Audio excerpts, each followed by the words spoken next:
The annual Evans family dinner at Cirque was a tradition steeped in judgment and backhanded compliments. Crystal glasses clinked as my sister Victoria held court, her diamond bracelet catching the light with every dramatic gesture. And then, she announced to our parents, Sterling Corp's stock jumped another 20% after my proposal. The board practically begged me to take over as CFO. She turned to me with that familiar patronizing smile. "How's the receptionist work going, Emma?" Still answering phones at that little investment firm. I took a measured sip of water, ignoring the way Mom and Dad exchanged their usual disappointed glances. My simple black blazer felt out of place among their designer wear, exactly as I'd planned. "Actually, I'm an executive assistant now," I said quietly, playing my part. Victoria laughed, the sound drawing attention from nearby tables. "Oh sweetie, still fetching coffee for the big boys? You know, with your economics degree you could have done so much more. Remember when we both interned at Sterling? I became CFO and you—" She gestured vaguely at my modest attire. "Victoria's doing extraordinary things," Dad chimed in, his pride evident. "Sterling Corp is becoming a powerhouse under her leadership. They're even talking about expanding into Asian markets." I nodded, checking my phone discreetly as it buzzed. The message made my lips twitch. "Acquisition complete. Press release scheduled for 8 p.m. "Emma, put the phone away," Mom scolded. "Just because you work as a secretary doesn't mean you need to be on call during family dinner." "Sorry," I murmured, noting the time, 7:55 p.m. Victoria reached across the table to pat my hand. "You know, I could put in a word at Sterling. Maybe get you a better position. Something more ambitious than answering phones." "That's thoughtful of you," I said, taking another sip of water. "How are Sterling's quarterly numbers looking?" "Magnificent," Victoria preened. "We're about to announce our biggest quarter yet. The CEO is thrilled with my performance." "Speaking of performance," Dad added, "your sister's being featured in Financial Monthly. Rising stars under 40. When was the last time you read a financial journal, Emma?" "This morning, actually." I checked my phone again. 7:58 p.m. Victoria rolled her eyes. "Reading your boss's schedule doesn't count as financial literature, darling." "I was actually reviewing acquisition reports," I said softly. "What would you know about acquisitions?" Victoria scoffed. "Does your boss let you make copies of the big important papers?" My phone vibrated one final time. Wall Street Journal alert posting now. "Actually," I said, reaching into my briefcase, "I know quite a bit about acquisitions. Especially the one that closed 20 seconds ago." "Emma," Mom sighed, "please don't make up stories to compete with your sister." I pulled out a thick manila envelope just as Victoria's phone chimed. She glanced at it, then froze, her perfectly manicured hand shaking slightly. That's impossible," she whispered, staring at her screen. "What is it?" Dad asked, reaching for his own phone. "The Wall Street Journal," Victoria said, voice trembling. It says Atlantic Global just acquired Sterling Corporation. But that's impossible. We would have known." "Check the CEO's name," I suggested quietly, sliding the envelope across the table. Victoria's eyes widened as she read aloud. "Atlantic Global CEO Emma Evans, 32, becomes youngest female banking chief to complete a major acquisition." The crystal glasses rattled as her hand hit the table. Your new boss," I finished, opening the envelope. "Actually, former boss. Your termination papers are right here. Effective immediately." The silence at our table felt like a vacuum, broken only by the distant clink of silverware from other diners. Victoria's face had gone from shocked white to furious red as she frantically scrolled through news alerts on her phone. "Atlantic Global," Dad muttered, adjusting his glasses as he read. "Largest private banking acquisition of the year, $8.2 billion deal, spearheaded by CEO Emma Evans." His head snapped up. "Emma." I straightened my simple black blazer. Armani, though they'd never noticed. "Remember when Victoria got promoted to CFO at Sterling? That same month, I became the youngest board member at Atlantic Global. Last year I became CEO. But you're a secretary," Mom stammered, wine glass frozen halfway to her lips. "No," I corrected gently. "I was evaluating Sterling's operations personally. Best way to assess a company is from the inside." I turned to Victoria. Your employees are quite chatty around the coffee girl. Especially about creative accounting and inflated quarterly reports. Victoria's hand clenched around her phone. You spied on us? I did due diligence, I replied. Those Asian market expansions you bragged about. The numbers didn't add up. Neither did your last 3 quarterly reports.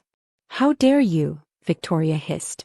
I built Sterling's financial division from smoke and mirrors, I interrupted, pulling out more documents. Would you like to discuss the offshore accounts? Or the misreported earnings that somehow always lined up perfectly with your performance bonuses? Dad reached for the papers, but I held them back.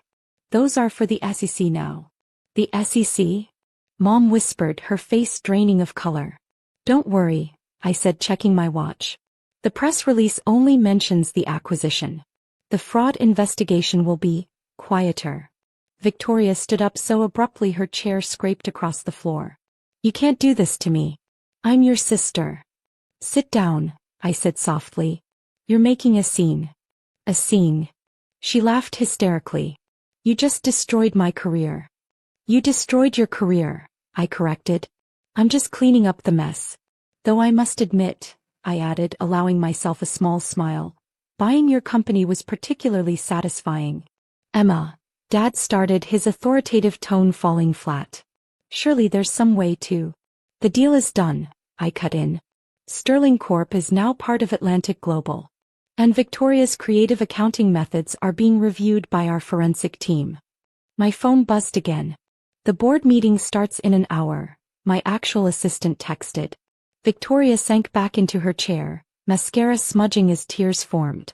How long, she whispered. How long have you been planning this? I thought about all the family dinners I'd sat through listening to her boasts. The Christmas parties where she'd mockingly offered me entry-level positions.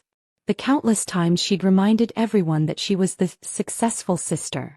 Remember 5 years ago, I said, when you told the entire family I was wasting my potential as a bank teller? I was actually closing my first billion-dollar acquisition that week. Mom's wine glass tipped over, spreading red across the white tablecloth like blood. All this time, you were running a major bank? The 3rd largest private banking group in the country, I confirmed. Though after today's acquisition, we'll be moving up to 2nd.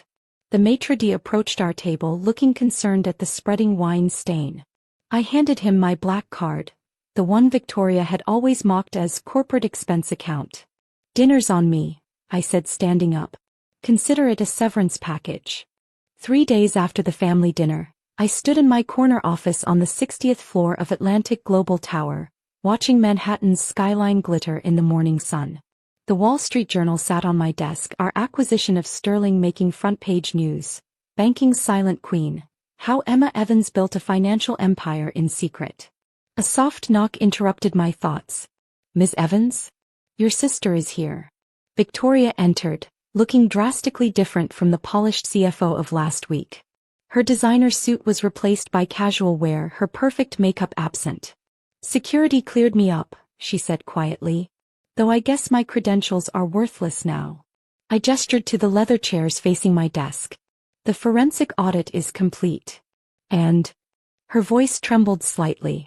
We found everything, I said, pulling out a file. The manipulated earnings reports. The offshore accounts. The kickbacks from Asian investors. I closed the folder.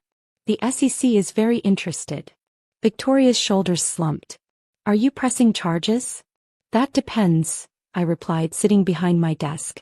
I'm prepared to handle this internally, if you cooperate fully with our investigation and return all improper bonuses. You're protecting me? She looked up, confused. Why? I studied her for a moment. Because watching you destroy yourself wouldn't be satisfying. This way you get to live with knowing how badly you underestimated me. My phone buzzed. The Asian markets were opening. Victoria noticed the alert and laughed bitterly. All those times I bragged about Sterling's global reach, she said. Meanwhile, you were actually running a worldwide financial empire. She gestured around the vast office. How did none of us know? You never asked, I said simply. You were too busy telling everyone how I'd failed. How I was just a secretary. It never occurred to you that I might be something more. Mom and Dad haven't stopped crying, she said. Dad's golf buddies keep asking about the secret billionaire daughter they never knew about. Karma's interesting that way, I observed, standing to pour 2 glasses of water. Would you like to know when I decided to buy sterling? She took the offered glass. When? Last Christmas. You announced your promotion to CFO by giving me a book called Moving Up from the Reception Desk. I smiled slightly. I was in the middle of negotiating a merger with Swiss Global Bank. Victoria's hand shook, water splashing slightly. I remember. You said you had to leave early for a staff meeting. Board meeting in Geneva, I corrected. I closed the deal at midnight and was back for Christmas dinner the next day. You spent the entire meal explaining basic finance terms to me. A fresh tear slid down her cheek. I was so horrible to you. You were, I agreed. But now you have a choice. Sign the cooperation agreement, return the money and start over. Or face the SEC investigation alone. She stared at the document I slid across the desk. What happens to me after I sign? You'll be barred from C-suite positions for 5 years, I said. But I've arranged a position at our Singapore office. Middle management. A chance to earn real success this time. Why would you help me at all? I walked to the window, looking out at the empire I'd built. Because true power isn't about destruction, Victoria. It's about having the ability to destroy someone and choosing not to. My phone buzzed again. The morning board meeting was starting. Victoria stood, clutching the signed agreement. I'll never underestimate you again, she said softly. No, I agreed. You won't. As she left, I adjusted my simple black blazer, the same one they'd dismissed as cheap at dinner. My assistant entered with the morning reports. The sterling transition is proceeding ahead of schedule, she reported. And the family banking details you requested? I smiled slightly. Move their accounts to our premium service. Waive all fees. Very generous, she observed. No, I corrected, picking up the Wall Street Journal with my photo on the cover. Just good business. After all, success isn't just about making money, it's about earning respect. Through the glass walls, I watched Victoria walk to the elevators, her head bowed. Sometimes the biggest victory isn't in crushing your opponents, but in rising so far above them that they're forced to look up to you. The morning sun caught my nameplate. Emma Evans, Cirque Atlantic Global Banking. Below it sat a small frame, the only personal item in my office. Inside was a worn business card, Emma Evans, Reception Desk. A reminder that every empire starts somewhere and the best revenge is living well.